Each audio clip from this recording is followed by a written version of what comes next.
Assalamualaikum warahmatullahi wabarakatuh. Selamat pagi sahabat perspektif dimanapun Anda berada ya. Apalagi yang ada di kabupaten kota di Jawa Timur ini. Kembali bersama dengan saya Billy. Yang 2 minggu yang lalu ya, atau 3 minggu yang lalu saya menemani juga di program perspektif. Kali ini kembali dengan Profesor Suparto Wijoyo atau kita memanggilnya Cak Parto ini. Beliau merupakan koordinator Magister Sains Hukum dan Pembangunan Universitas Airlangga. Ada juga narasumber kita pada pagi hari ini, Gus Nas, Hayam Nasruddin Ansori.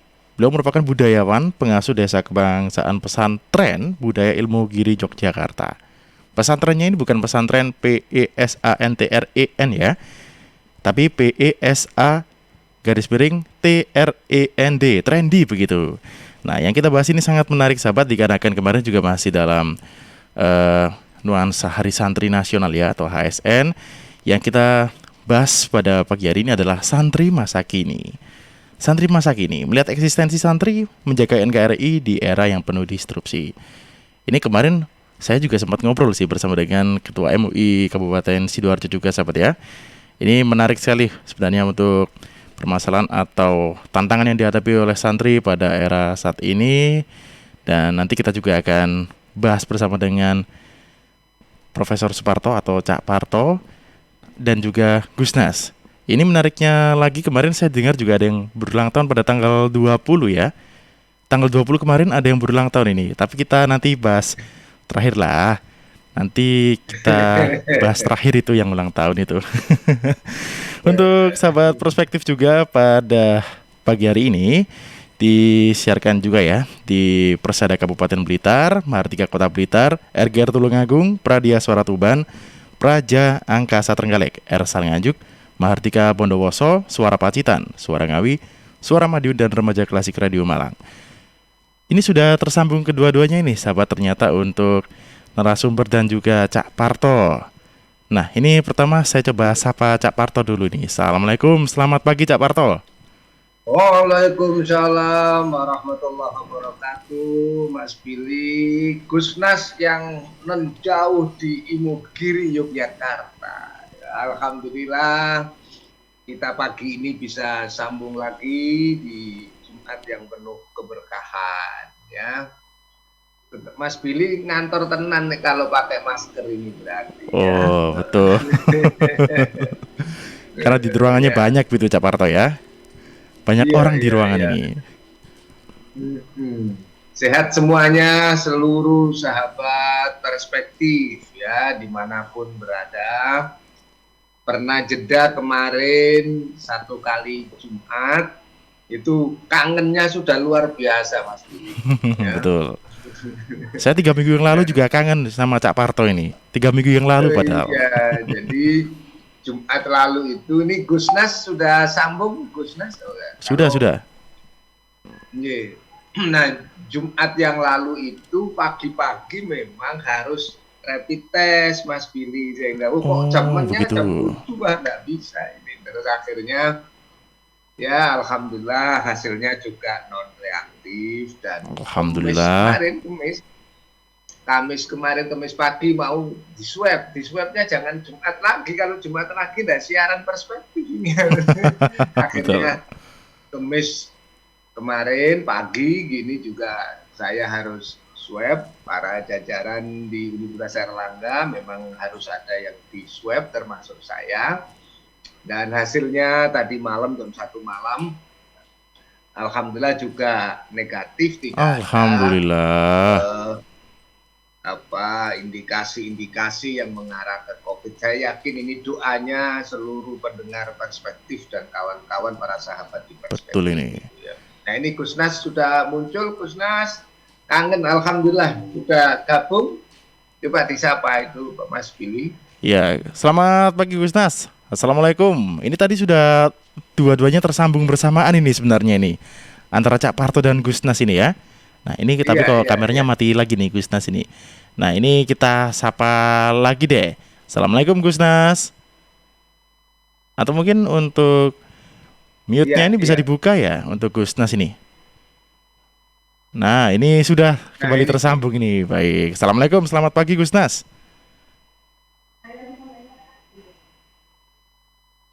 Assalamualaikum Gusnas, Gusnas. Nah, apa Imogiri? ini masih Nah, mungkin coba tersambung. jaringan di Ya, Imogiri. Ya, jaringannya ini Cak Parto masih tercoba iya, kembali tersambung sambil ini. ditata itu. Ya, Nah, ini Cak Parto yang kita bahas pada ya, pagi ya, hari ya, ini ya, menarik sih ini. Ini masih dalam nuansa HSN begitu ya, Hari Santri Nasional. ya, Kemarin ini ya, saya juga ya, ikut ya. upacara, kemudian juga kemarin sempat berbincang-bincang dengan Ketua MUI di daerah setempat juga. Ini sangat menarik kalau kita bahas Ya, terkait dengan eksistensi santri untuk menjaga NKRI. Apalagi mungkin ya, problematika yang dihadapi para santri saat ini ternyata juga jauh berbeda ya dengan santri zaman dulu. Ini kalau oh santri ya, zaman dulu mungkin melepas rindunya saat pulang ke kampung halaman dengan teman-temannya ini mungkin dengan main jumpritan atau apa itu ya. Pak Banyak sekali Soto, permainan tradisional ya, ya, ini. Nah, Ate betul. Lele. Nah, sekarang dari jarak jauh sudah bisa loh Cak Parto. Handphonenya Ya, dimiringin jadi begitu biasanya. ya, Ini ya. sudah bisa bermain Jadi dengan teman-teman lama ya. kita refleksikan sebentar bahwa NKRI ini tidak lepas juga dari peran besar para kiai dan para santri. Kalau ono santri berarti ada kiai, Mas Billy. Ya, Betul. toh? Nah, para kiai yang kemudian membuat sebuah kesepakatan yang sangat teologis sekaligus revolusioner itu kan 22 Oktober 1945 dengan resolusi jihad yang digelorakan dari Surabaya itu. Betul. Satu komitmen besar, kita sudah merdeka 17 Agustus 45. Tapi Belanda tidak mau nyah. Belanda bahkan terus-menerus melakukan satu pergerakan yang tidak rela dengan kemerdekaan itu dan akhirnya membonceng sekutu. Saat itu kan terkenal kalau istilah membonceng nikah, membonceng sekutu, Betul. termasuk yang turun di Surabaya dan akhirnya para kiai punya kesepakatan mempertahankan negara itu kewajiban umat Islam, wajib itu, kewajiban umat Islam. Dan akhirnya resolusi jihad untuk mempertahankan NKRI itulah yang diapresiasi oleh Pak Presiden, oleh Pak Jokowi saat ini dalam konteks akhirnya ada bonus untuk makna kebangsaan para santri, makna kenegaraan para santri dengan mengambil momentum besar resolusi jihad 22 Oktober dijadikan hari santri. Ini adalah bonus dari satu pengorbanan panjang para santri dan kiai.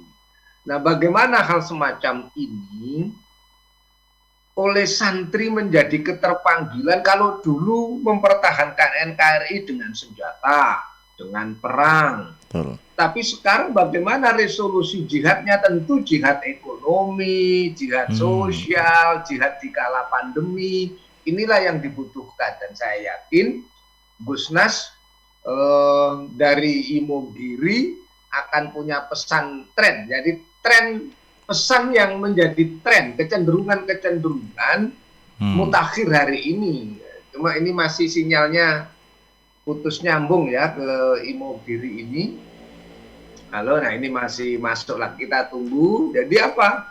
Sekarang ini tentu peran santri tidak hanya disruption, Mas Billy. Betul.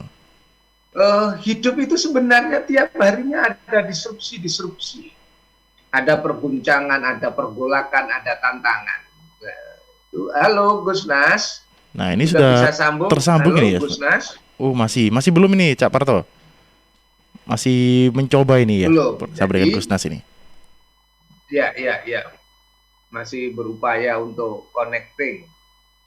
Nah, hari-hari ini kita mestinya bersama-sama, kita ini kan juga bisa memaknai santri sebagai sebuah laku ketertundukan, laku yang punya akhlak, laku yang punya budi pekerti, mengikuti bagaimana para guru-guru kita punya rasa andap asor, punya sopan santun. Jadi Pokoknya yang santun, pokoknya yang kita punya akhlak mulia, kita bisa menghargai orang tua dan guru, itu kan karakter-karakter santri. Dan ada santri yang penyiar. Mas Billy kalau memiliki karakter-karakter itu, tentu Mas Billy adalah penyiar yang santri. Oh, kalau saya Baik. kemudian dosen di UNER, tetap santun, misalnya punya karakter keilmuan, mengembangkan ilmu, penuh budi pekertinya misalnya, maka dosen yang santri kan gitu. Ada Oke. politisi yang santri, ada anggota parlemen yang santri. Jadi santri itu sebenarnya urusan pemaknaan, dan itulah yang harus diambil arti besarnya. Siapapun bisa jadi santri, dan siapapun akhirnya bisa untuk turut menjaga NKRI. Cara Betul. jaganya macam-macam. Kalau dulu hari santrinya itu memang bermula dari makna resolusi jihad, jihadnya sekarang adalah ekonomi, sosial, budaya, bagi masker, mengingatkan rajin cuci tangan. Perspektif ini pun bagian dari jihad sosial kita loh ya. Ya, Siap. Gus Nas. Assalamualaikum Gus Nas. Nah, sudah tersambung ini. Assalamualaikum Gus Nas, selamat pagi. Nah, ini tadi sudah tersambung suaranya ya, tapi ini terputus lagi nih, Prof. Masih mencoba Ya, ya. tersambung lagi nih. Coba jadi kalau kita sekarang ini kan begitu perannya. Oh, jangan jadi Panji Klantung. Tahu Mas Billy Panji Klantung? Panji Kelantung ya. Panji Ini baru Klantung dapat. itu anak muda yang pantang klantung. Oh, Tidak punya baik. inovasi, tidak punya kreativitas, tidak punya gira untuk apa? Memberikan arti pada hidupnya. Pasrah bongkoan, enggak begitu. Santri hari ini, coba pondok pesantren punya produk sekarang ini, kampung-kampung santri punya produk, musola masjid punya produk, ya toh, komunitas-komunitas kecil punya produk, yang besar punya produk, bahkan minuman-minuman yang diiklankan di Suara Sidoarjo, ya toh, itu kan juga Betul. produk-produk dari kreativitas yang tumbuh karena pemaknaan nilai santrinya, Betul. kan gitu. Nah, jadi sekarang kita yuk, apa yang harus kita persembahkan? Oh, hari ini urusan pandemi, tolong menolong, rajin mengingatkan. Urusan COVID ini bukan untuk guyonan, ini peristiwa serius. Jangan buat hoax, jangan membuat pakai analisis, oh ini konspirasi besar, ini penyakit, ini beneran. Betul Kami di betul. Universitas Airlangga, para ahlinya, para pakarnya itu menyikapinya dengan serius, dengan berbagai inovasi, apakah penemuan vaksin, apakah penemuan obat. Itu karena apa? Situasi disruption itu membuat kita diuji daya tahannya, Mas Billy. Oke, baik. Sekarang dulu 5 tahun, jangan kan 5 tahun, 2 tahun lalu aja Mas Billy tidak pernah membayangkan siaran pakai masker, ya. Betul. Tidak pernah membayangkan dong bahwa kita Betul. bisa siaran pakai masker. Loh, hari ini kita bisa menerima kok sebagai kenormalan baru, sebagai kebiasaan baru. Oh, siaran bermasker juga tidak menghilangkan talentanya Mas Billy. Itulah santri yang adaptif. Jadi hidup ini harus adaptif. Ono situasi semacam ini wajib pakai masker, kita pakai. Tak, bukan konfrontatif. Kalau konfrontatif kan gini, wes gak masker-maskeran, Cak. Wes, maskernya langsung Betul. dicopot misalnya, gak masker-maskeran. Nah, Loh, ini. kalau Anda tidak masker-maskeran, itu Anda tidak adaptif tentang kondisi yang ada, dan itu membahayakan keselamatan diri sendiri dan keselamatan orang lain. Dan itu bukan watak santri kan gitu. Oh, betul, baik. Nah, Nah, ini Caparto, ini karena kita tadi ya. kesulitan untuk tersambung dengan Gusnas ya. Nah, ini Ini sekarang muncul, tersambungnya via telepon ini. muncul ini Gusnas muncul ini. Oh, Ya. sudah muncul. Tapi ini kita tersambung via telepon juga sih. Kita Ya, ya. sapa lewat Ya. jaringan telepon juga ya, Gusnas ya. Assalamualaikum, selamat pagi Gusnas. Waalaikumsalam, selamat pagi, Prof. Baik. Sehat. Nah, sudah tersambung ini. Baik, bagaimana kabarnya Gusnas? Alhamdulillah sehat. Oke. Ini gatek betul. Jadi anak saya itu udah nggak ada, jadi nggak bisa. Oke, baik. Iya. Saya nggak bisa dengar Tapi ini, pesan Prof. sampai kok ini Gus. Nggih, monggo Gus. Pesannya di hari santri ini Nggak bisa dengar ya. Oh, masih belum terdengar ya ini ya? Belum. nggih, Baik, ini Yang Prof Suparto nggak kedengaran. oh Prof Partonya tidak terdengar ini, Prof. apa yang penting Mas Billy kedengaran ya. Oke, baik. Ini mungkin pesan di hari santri nih, Gus Nas. Ini kan menarik sekali nih kalau saya baca dari profilnya Gus Nas ini. Pesantrennya ini bukan pesantren yang pesantren biasa ya, trendy begitu. Pesan tren. Ini menarik sekali tadi juga tadi disampaikan oleh Cak Parto. Ini pesannya di hari santri yang kemarin kita selenggarakan juga atau kita rayakan. Saat ini juga kebetulan dinamika dari santri sendiri ini masih penuh dengan disrupsi juga ini Kusnas. Ini bagaimana kalau dari Kusnas sendiri? Ya, Assalamualaikum. Waalaikumsalam. Sebenarnya Salah. saya tidak punya keinginan untuk membuat sesuatu yang aneh-aneh, tetapi saya berpikir sangat serius terkait dengan pesantren ke depan. Karena itu saya ingin mencoba untuk membuat satu pemaknaan baru, yaitu pesan, karena hampir semua nabi itu diberikan oleh Allah berupa pesan, berupa message, berupa risalah. Lalu karena saya dengan jarak dengan Rasulullah itu sudah 15 abad, maka butuh satu pemaknaan lagi yang baru, yaitu tren. Jadi pesan tren itu kemudian pilihan dalam berdakwah itu harus dengan ketajaman pikiran, ketajaman nalar dan sebagainya. Maka pilihan saya adalah kebudayaan. Untuk itu pesan tren budaya itu menjadi satu model baru, cara kita bersiar, cara kita memberikan satu apresiasi terhadap nilai-nilai kemanusiaan itu sendiri. Karena itu di pesantren budaya ilmu giri kita tidak mencoba menggurui semua orang dengan dalil-dalil yang kita tidak dalil-dalil yang rumit gitulah. Tetapi kita mempelajari semua fenomena alam, mempelajari semua kauliyah dan sebagainya itu sebagai satu kesekaligusan.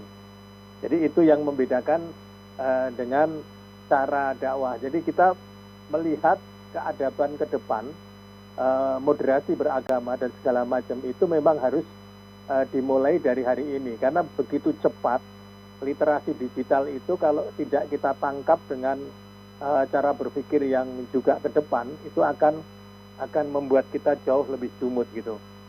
Nah, saya belajar dari Cak Parto, dari banyak lagi yang lain, bahwa hablum minallah, hablum minannas, dan hablum minal alamin itu tidak bisa dipisah-pisah begitu. Jadi itu bagian dari suatu kesekaligusan yang membuat kemanusiaan kita itu utuh. Jadi kenapa kita menyebut kita santri? Karena santri itu sejatinya ya bagaimana antara iman, ilmu, dan amal itu menjadi satu kesekaligusan. Saya teringat atau membuat referensi ketika orang-orang di zaman Rasulullah dulu itu sangat gandrung kepada jihad dalam bentuk fisik. Karena ayat-ayat perang itu memang keren gitu. Orang yang mati syahid itu nanti akan bersama 70 bidadari dan sebagainya. Tapi Rasulullah dengan sangat menegaskan bahwa yang perang, yang berdagang, tetapi yang tolabul ilmi itu wajib.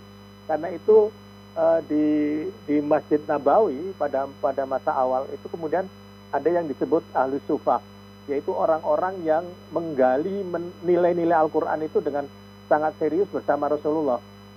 Itu yang kemudian mengilhami hadirnya peradaban pesantren dimanapun di dunia ini.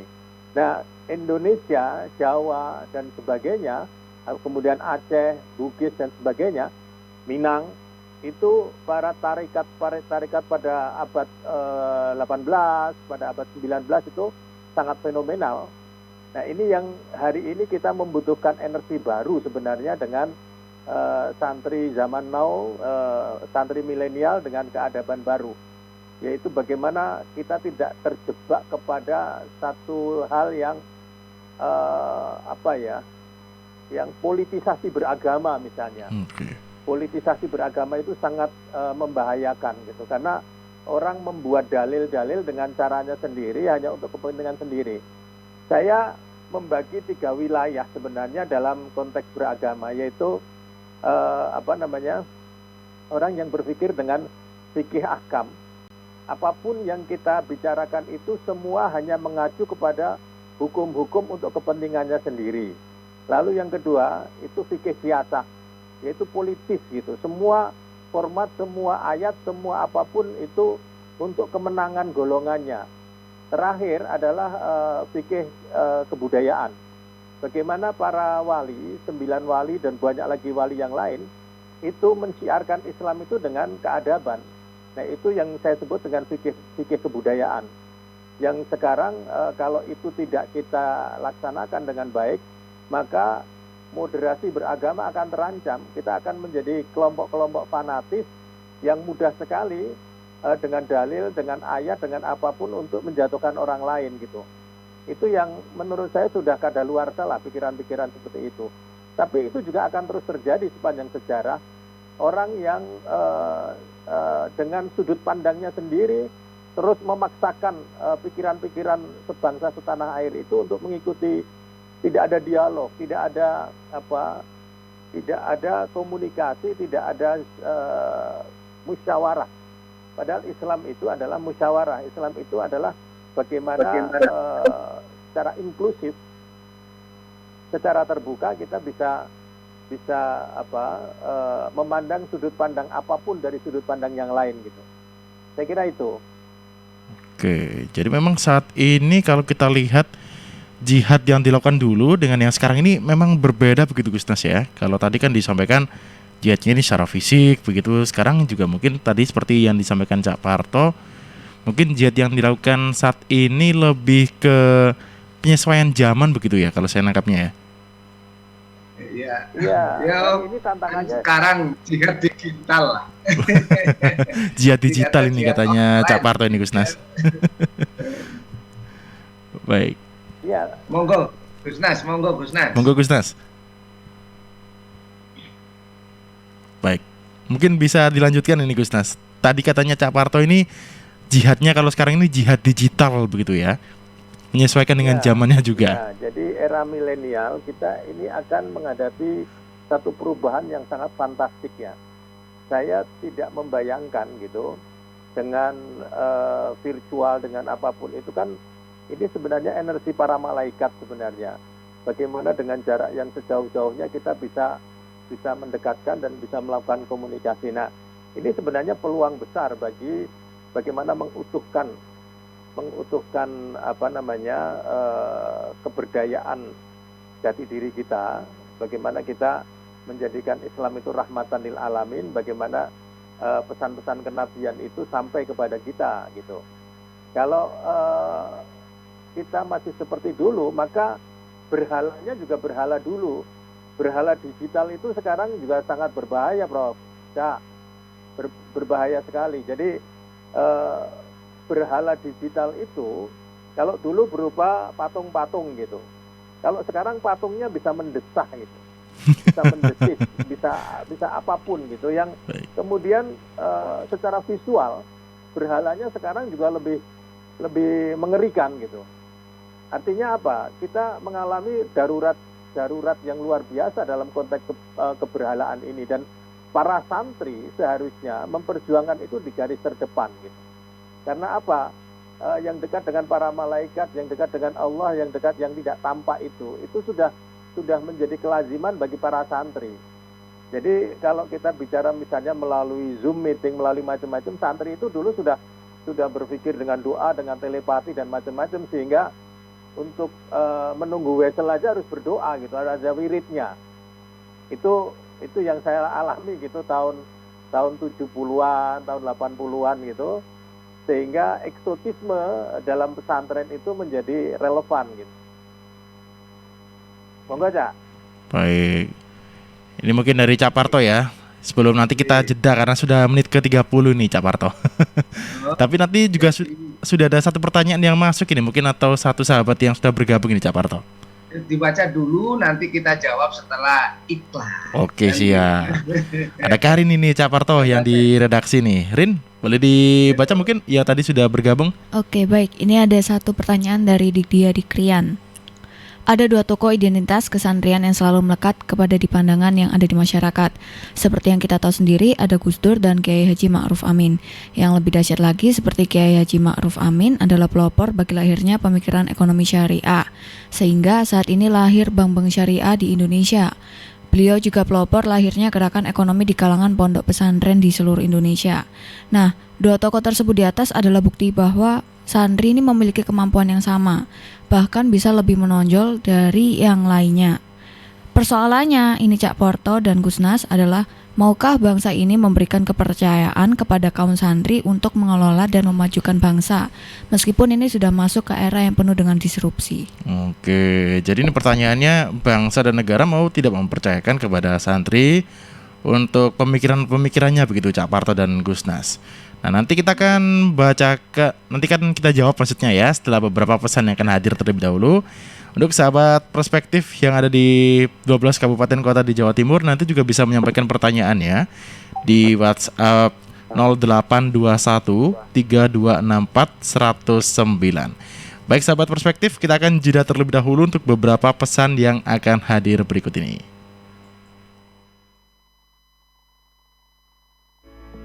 Tetap optimis di masa pandemi. Pesan dari Menteri Komunikasi dan Informatika Republik Indonesia. Di masa pandemi COVID-19, pemerintah terus hadir bersama rakyat. Pemerintah terus memberikan informasi yang padu.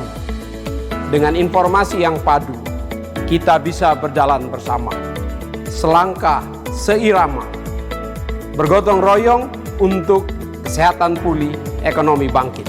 Tetap optimis. Apa saja program pemerintah tentang kesehatan pulih, ekonomi bangkit? Ikuti Live Talk Show setiap Kamis jam 10 waktu Indonesia Barat, jam 11 waktu Indonesia Tengah, jam 12 waktu Indonesia Timur di radio kesayangan Anda ini. Persembahan Tim Komunikasi KPC PEN Kementerian Kominfo, didukung Indonesia Persada ID untuk menyiarkan baik.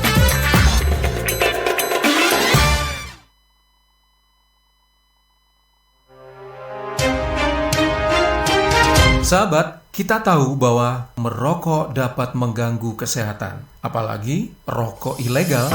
Ciri-ciri rokok ilegal yaitu rokok yang beredar di pasaran tanpa pita cukai, memakai pita cukai palsu, memakai pita cukai bekas, atau rokok yang memakai pita cukai yang salah peruntukan.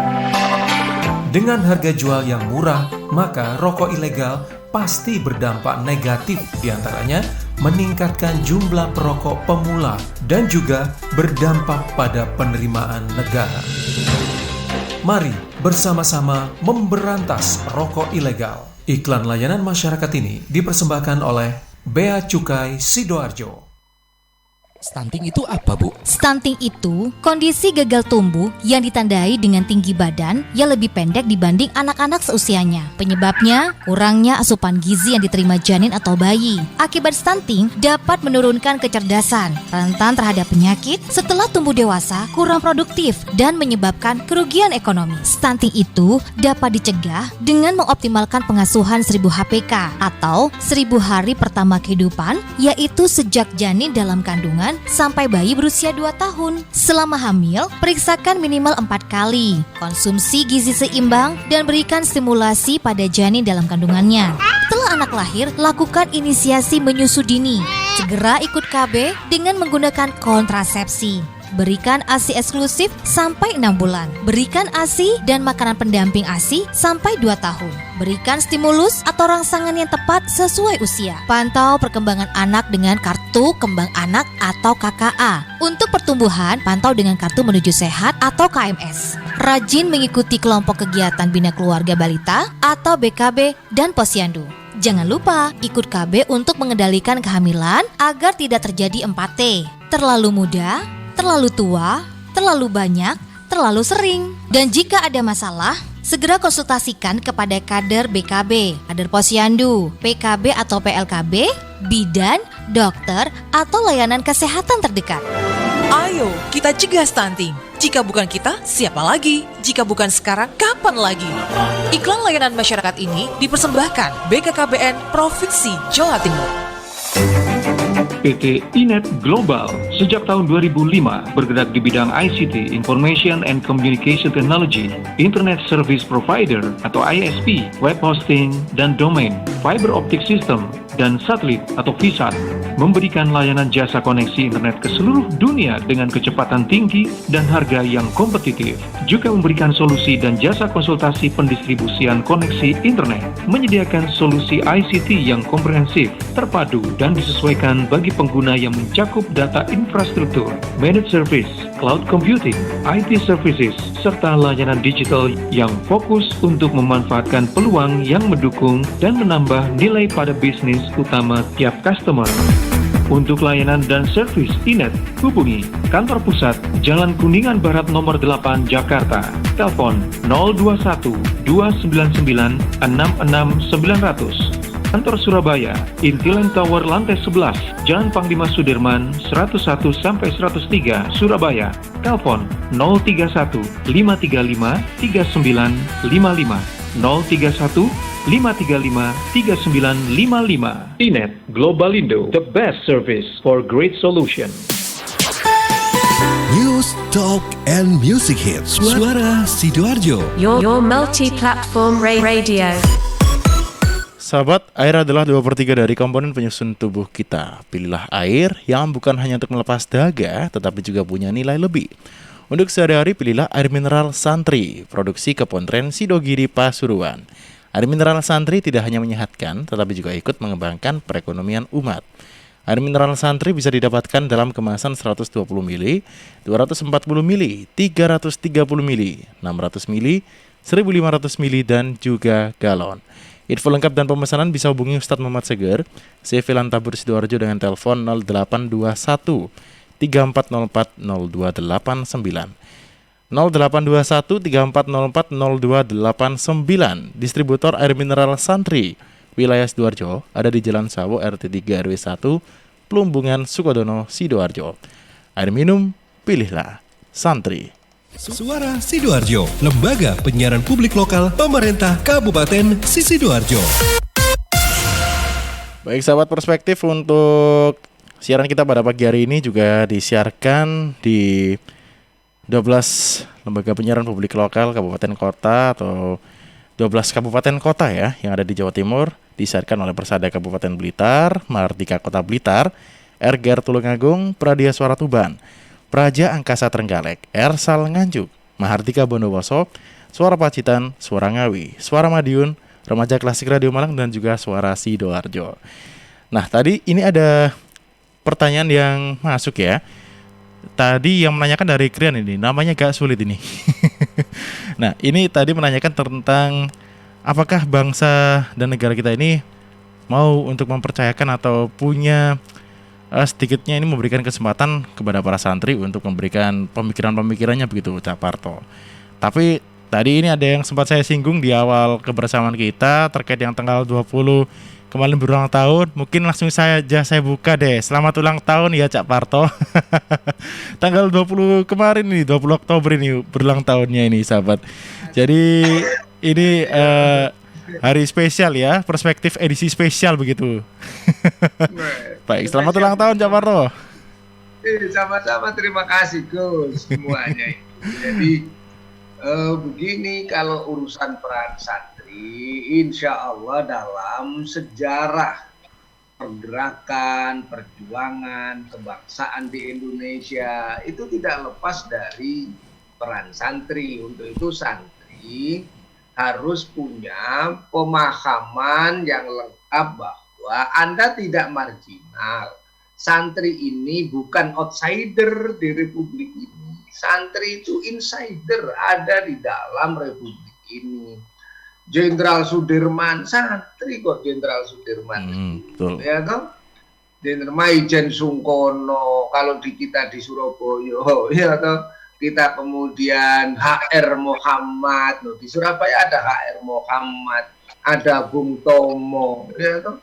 Bung Karno itu juga santri loh ya. Gitu. Jadi ada Bung Karno kita. Jadi sebenarnya santri sebagai jati diri perjuangan sejak awalnya, apalagi dengan resolusi jihad tadi yang kita ceritakan, sebagai tonggak, sebagai material, sebagai inti kenapa muncul Hari Santri, itu ya karena peran-peran kiai. Dan alhamdulillah kalau kita yang fenomenal ada Gus Dur juga pernah jadi presiden di Republik Indonesia kan gitu.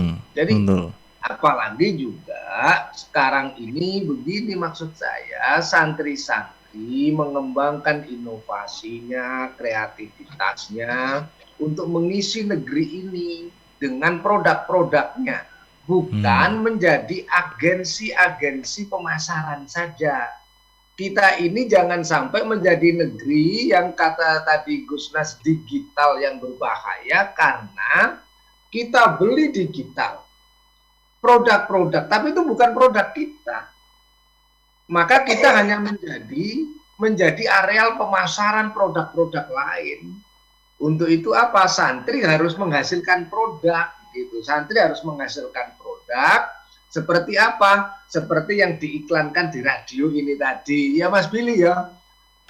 Minumnya produk siapa? Makannya produk siapa? Kendaraannya produk siapa? Mainannya produk siapa? Jadi kalau nanti ini semua santri itu punya produk, maka berarti Indonesia tidak menjadi pasar, tetapi menjadi pelaku utama perdagangan, pelaku utama ekonomi, pelaku utama moneter and fiskal, pelaku utama dari sebuah pergerakan ekonomi. Tapi kalau santrinya tidak punya produk, tidak punya inovasi, tidak punya sesuatu yang bisa ditawarkan, maka kita akan menjadi pasar terus.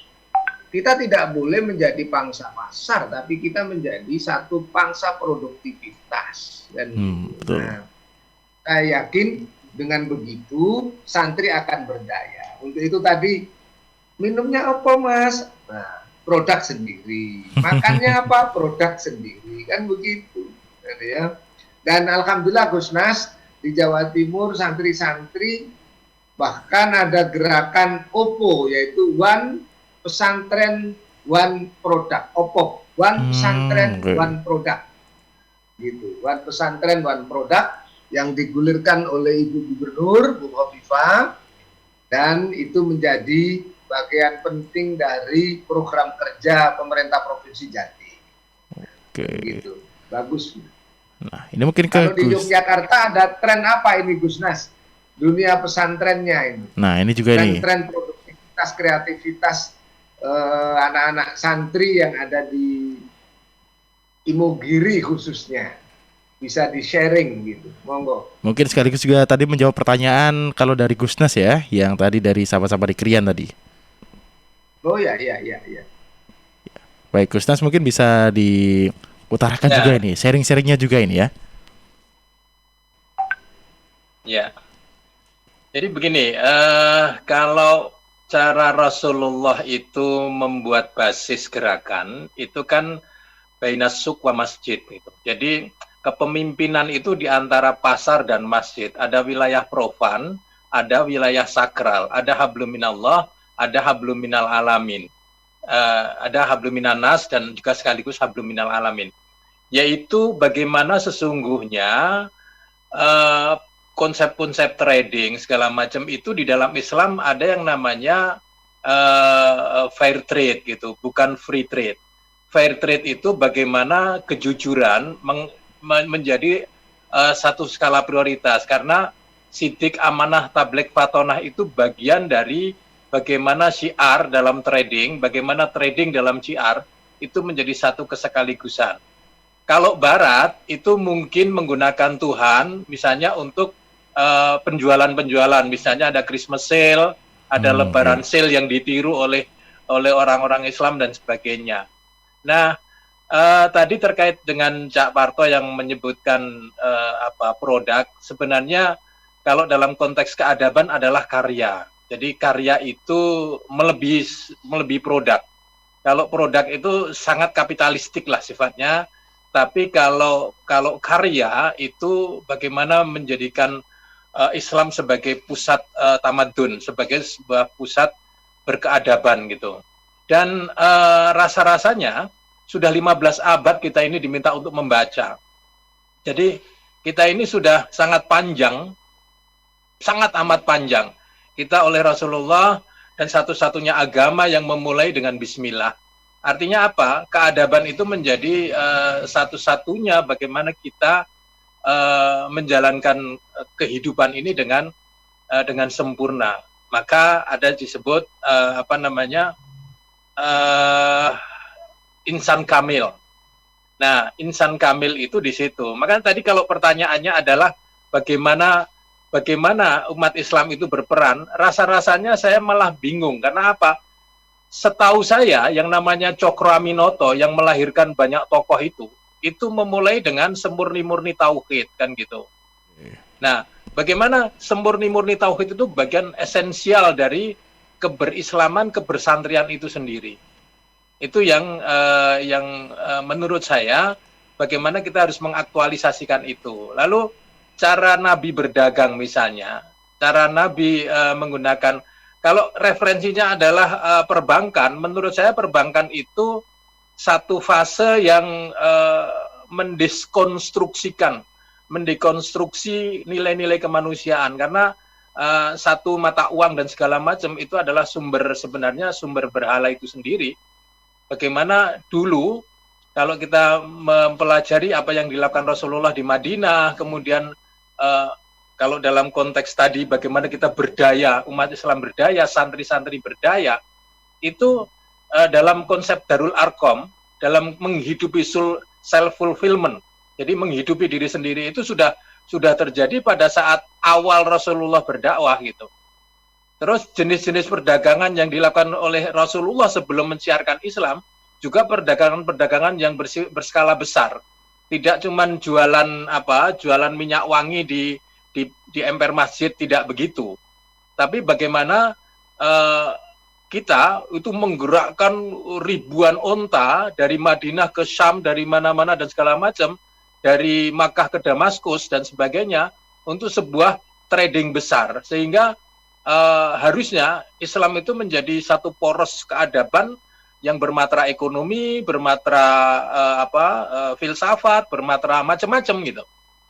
Kalau hanya dipotong dengan pikiran-pikiran kapitalistik misalnya, ya Islam hanya menjadi follower kan gitu, menjadi pengikut, tapi bukan Islam yang menghadirkan atau santri yang berkarya besar gitu. Itu mimpi-mimpi sebenarnya. Kalau tadi disebut kita harus melakukan share, kita mencoba untuk membuat hutan santri misalnya. Kita bisa menerbitkan buku-buku mahakarya yang berbasis masa lalu, masa kini, dan masa depan. Itu seperti yang di belakang Cak Aparto itu kan buku-buku karya semua, tapi karya santrinya ada berapa itu kira-kira? Saya coba menengok di situ, kira-kira ada nggak 10% yang merupakan karya santri, buku-buku tebal, karena kita ini miskin secara technical equipment. Kata Cak Nur pada tahun 90-an, saya sering diskusi dengan beliau di LIPI pada hari Selasa itu, kita ini miskin secara technical equipment. Bahasa yang kita pakai juga masih bahasa lokal, bahasa yang tidak menendang dalam bola dunia itu sendiri. Nah, harapan kami pada Hari Santri ini, yang disebut resolusi jihad ke depan adalah resolusi bagaimana menghadirkan melek digital itu dalam skala yang sangat luas, tetapi dengan penalaran dan pengucapan yang berkeadaban gitu. Itu saya kira ya, yang bisa kita ini. Kalau yang lain nanti bisa kita diskusikan lah lebih lanjut. Tapi tolong jangan rendah diri menyebutkan bahwa kita ini kayak nggak punya saham terhadap Republik ini. Justru semua pemegang saham Republik ini adalah santri umat Islam. Saya kira itu yang ingin saya tegaskan. Bukan siapa-siapa, betul-betul santri. Bahkan jauh sebelum Indonesia merdeka, itu para santri itu pikiran-pikirannya sudah luar biasa. Pangeran Diponegoro Ronggo Warsito dan segala macam itu pemegang saham besar, dan para gerakan-gerakan tarikat pada masa abad ke-15, 16 dan segala macam itu sudah menunjukkan yang sekarang bukti arkeologinya ada di mana-mana, bukti literasi dalam bentuk lontar, dalam bentuk serat babat ada di mana-mana. Sepertinya kita perlu membaca ulang sejarah kita supaya kita tidak rendah diri dalam memandang ke depan. Saatnya Indonesia bicara, saatnya santri bicara, dan saatnya dunia mendengarkan kita. Pekatan. Oke. Baik, ini top. Kan gitu memang. Itu suara santri yang diwakili Gusnas. Gelora Gusnas ini kan jadi gelora santri, ya. betul. Ya, Caparto, Ya, ini Mas. ada Ya. satu pertanyaan dari sahabat perspektif yang paling setia ini ya. Mungkin Caparto nanti juga pasti tahu ini siapa yang menanyakan ini. Saya coba ke Karin dulu ini, Caparto. Iya, ini ada satu pertanyaan dari Ibu Yulia di Gedangan. Assalamualaikum warahmatullahi wabarakatuh. Baik, betul. Oke. Selamat pagi Mas Billy, Profesor Suparto dan Gusnas. Sebelumnya ingin mengucapkan selamat Hari Santri yang ke-5. Semoga kedepannya lembaga pendidikan pesantren semakin maju dan berkembang menjadi lebih baik lagi. Mungkin ini sekadar masukan buat lembaga-lembaga pendidikan di pesantren. Pesantren sebagai lembaga pendidikan diharapkan tidak hanya menyiapkan SDM yang fasih dalam ilmu keagamaan saja, tapi lembaga pendidikan pesantren juga harus mampu menyiapkan SDM yang berakhlak, berkualitas, mempunyai skill dan mempunyai keunggulan berkompetitif, dan mampu merespon segala perubahan dengan baik dan cepat agar tidak tertinggal dalam segala perubahan. Kedepannya lembaga pendidikan pesantren bisa tetap eksis dan survive di era disrupsi ini. Baik, ini sebenarnya bukan pertanyaan ya, lebih ke masukan ini, Caparto dan Gusnas. Sesuai sih dengan yang kita bahas ya. Ya, dan kita lebih jernih mensikapi dari apa yang disampaikan Mbak Julia ini. Mas Billy. Mas Billy. Ya, Caparto. Jadi para sahabat perspektif, insya Allah santri itu tidak pernah ngerepoti.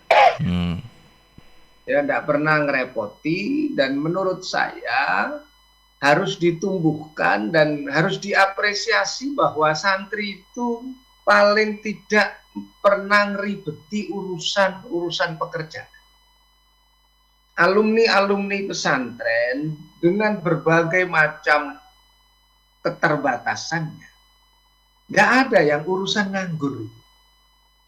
Coba cari saja yang urusan sibuk cari pekerjaan, sibuk nggawa lamaran, itu malah dari dunia-dunia di luar non pesantren. Santri itu sudah menyatu dalam dinamika zamannya.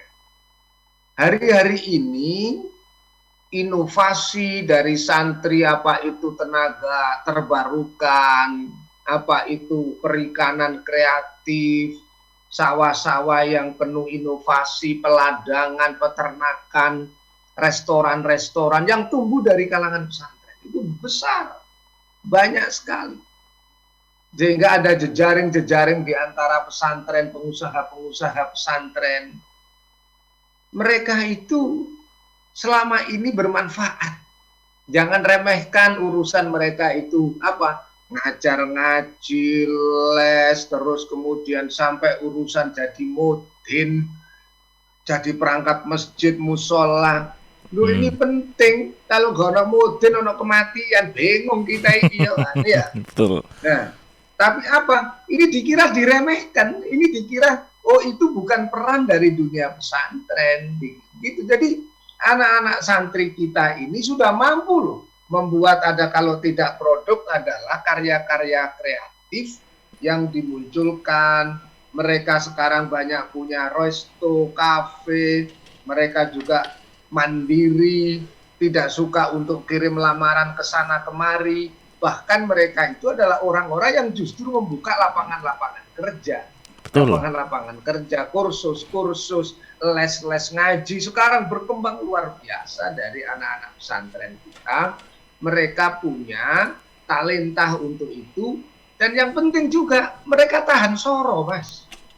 Untuk itu tidak mudah mengeluh, tidak mudah mereka itu untuk menawarkan dirinya dengan ijazah-ijazah. Karena apa? Karena memang kehidupan di ada satu pesantren, beberapa pesantren, nah kalau di Jawa Timur ini pesantren entrepreneur.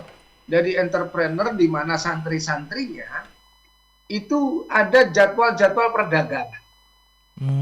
Berbasis pada masjid, pada musola, pada komunitas. Bahkan mereka itu sebelum lulus itu sudah punya produk unggulan setiap santri. Nah ini ada beberapa pesantren itu. Tapi kalau saya sebutkan nanti berhubung tidak iklan saya disemprit Billy nanti. Ya. Betul. Inisial saja deh, Cak Warto. Di Jawa Timur ini Gusnas, betapa ada pesantren besar. Mereka itu gratis.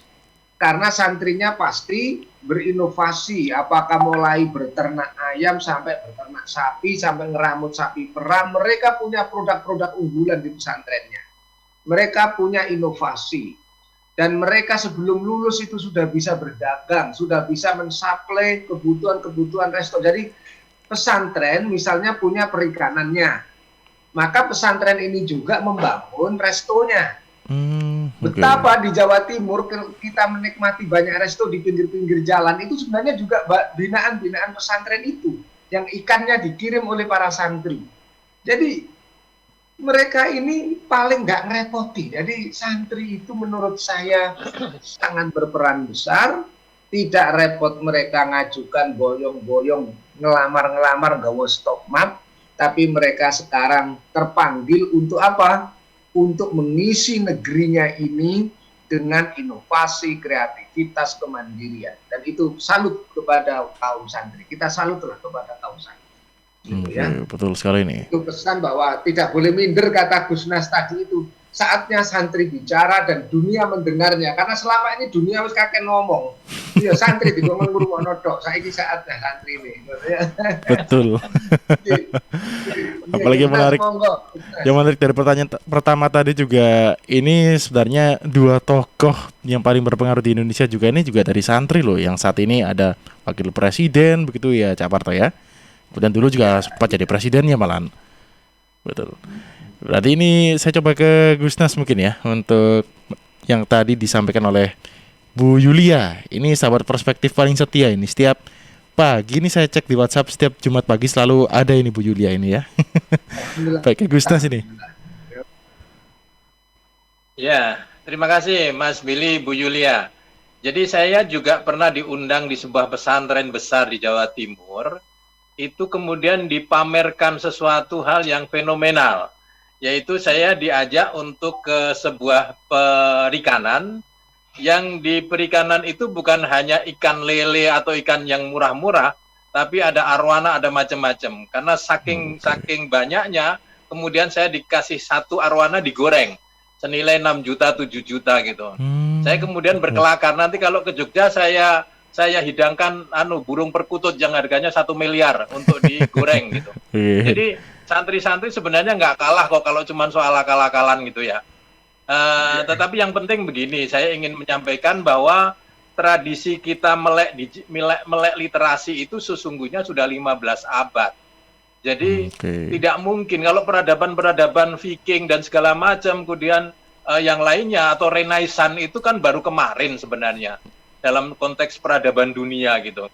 Saya selalu selalu membaca sejarah itu kok pincang sekali gitu. Itu didominasi oleh orang tertentu yang penuh dengan manipulasi, penuh dengan distorsi.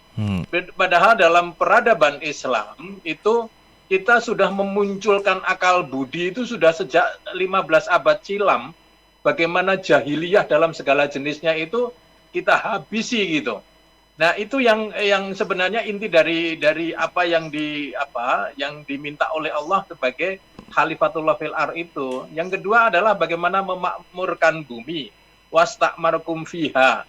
Kita ini juga sudah mengolah, ada tokoh namanya Pak Mukibat yang itu santri, kemudian bertanam singkong, kemudian singkongnya menjadi singkong raksasa, diberi nama Mukibat, singkong atau telo Mukibat gitu.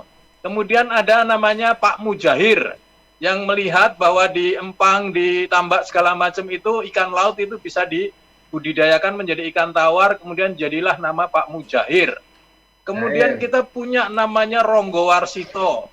Kita punya orang-orang besar di ini apa namanya yang bisa bertaring dalam skala dunia.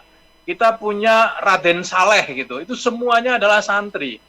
Bagaimana dunia sangat mengakuinya, tapi penulis-penulisnya, sejarawan-sejarawannya itu adalah orang yang selalu mendelete itu semua. Maka hari ini kita harus menjadi penulis-penulis terbaik untuk menginformasikan kepada dunia bahwa ada orang seperti Umar bin Khattab yang begitu hebatnya, ada seperti Utsman ibnu Affan yang menjadi pedagang yang sangat keren, ada juga seorang yang sangat cerdas yang tak tertandingi, yaitu Imam Ali bin Abi Thalib. Artinya kita punya semuanya deh. Dalam konteks kejujuran kita punya Abu Bakar As-Siddiq dan seterusnya. Lalu dalam bentangan sejarah yang kekinian, keindonesiaan, itu orang hebat semua yang masuk dalam Al-Munjid. Al-Munjid itu ensiklopedi paling, itu hanya ada 2 nama, yaitu Mbah Nawawi Al-Bantani sama Bung Karno. Itu dua-duanya, Bung Karno itu santrinya Mbah Cokro Aminoto di Leteh situ di Surabaya. Kemudian Mbah Nawawi Al-Bantani itu ya kakek buyutnya Mbah Ma'ruf Amin. Jadi sebenarnya tidak jauh-jauh. Santri itu sudah mempunyai modal besar. Nanti ke depan dengan kepemimpinan yang teruji, terintegritas dan segala macam, maka kita akan hadir sebagaimana yang dipikirkan oleh Cak Nur, oleh Gus Dur pada tahun 80-an. Saya ingat sekali di majalah Prisma itu kita diskusi, kita membuat satu topik tentang Islam Indonesia ke depan, dan lahirlah orang-orang yang sekarang menjadi top leader itu gitu. Ke depan akan lebih banyak lagi, pasti. Asal satu, kita tidak bertengkar satu sama lain gitu. Yang betul. Masalah ecek-ecek, yang masalah apalah gitu. Betul. Aja. Baik. Monggo. Baik, ini mungkin juga sekaligus jadi penutup ya, Cak Parto. Mungkin bisa disampaikan pesan-pesan penutupnya ini. Karena saat itu juga sudah jam 8 lebih. Oh iya, betul. Jadi terima kasih sekali pada kehadiran Gus Nur dan para sahabat Gusnas ya, yang Gusnas tadi juga menyampaikan pikiran-pikirannya. Santri, teruslah Anda memiliki keterpanggilan zaman. Zaman ini sedang memanggil kalian semuanya, dan saya bangga, kita semua bangga dengan kiprah besar para santri. Santri bukan outsider di Republik ini. Santri adalah insider. Anda adalah pemilik sah Republik ini. Anda adalah koridor besar yang telah menyemai Republik ini. Maju bersama NKRI, maju bersama santri. Begitulah. Ikuti selalu perspektif. Baik, ini penutup yang sangat manis dari Cak Parto ya untuk perspektif edisi 23 Oktober ini. Berarti kita ketemu lagi di program perspektif minggu depan ini, Cak Parto ya. Insya Allah bersama dengan saya lagi nih. Baik. Ya, insya Allah, semangat gitu ya. Matur nuwun sekali ya. Baik, siap Cak Parto dan Gusnas, terima kasih atas waktu yang sudah diberikan sejak jam 7 pagi tadi untuk seluruh sahabat perspektif di 12 kabupaten kota yang ada di Jawa Timur ya. Nanti kita akan berjumpa lagi dalam edisi berikutnya ini untuk perspektif minggu depan. Saya juga ucapkan terima kasih kepada Cak Parto. Ucapan selamat ulang tahun maksudnya ini. Sekali lagi selamat ulang tahun Cak Parto untuk tanggal 20 Oktober kemarin. Baik, kalau begitu terima kasih dan selamat pagi untuk Cak Parto dan Gusnas yang sudah menemani dari jam 7 tadi. Assalamualaikum Cak Parto, Gusnas. Baik, sahabat perspektif, demikian untuk perspektif edisi hari ini 23 Oktober. Kita akan berjumpa lagi untuk edisi di minggu depan.